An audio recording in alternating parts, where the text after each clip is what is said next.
Concerns in the town of Hamburg after dogs were caught in traps in a public park. And they want to take those concerns straight to the town to make sure that this doesn't happen ever again. Our Ron Plants went to Hamburg to get some answers today.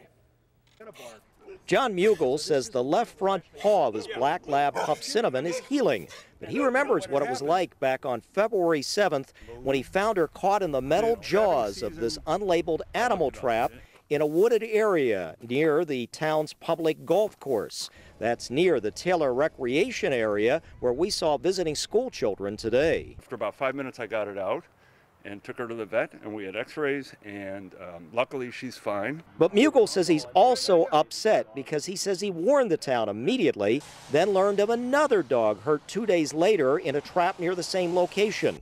He wants the town to make sure it does not happen again, although he does admit that the dog was unleashed despite a posted sign. If it does say dogs must be leashed in the park, do you think that kind of runs counter to your concerns here?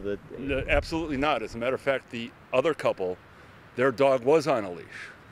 And I'm not worried about, I'm worried about dogs, I'm worried about people, I'm worried about children. I'm worried about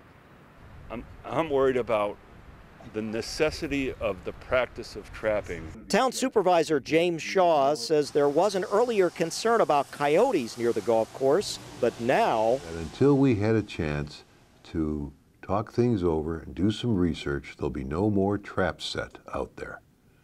Are there any traps there currently? No. I think a foreman in the Buildings and Grounds Department in charge of the golf course understood that there was the coyote dilemma and took it upon himself to contract with somebody he thought was a state licensed trapper.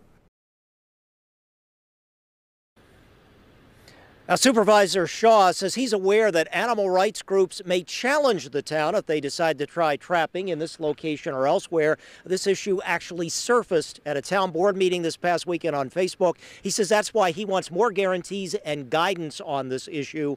And the state DEC says that they're not aware of any reports in these cases, but they do investigate such cases, and they do say by state law those traps have to be labeled with a trapper's ID. Reporting live from the Taylor Road Park here in Hamburg, I'm Ron Plants, Channel 2 News.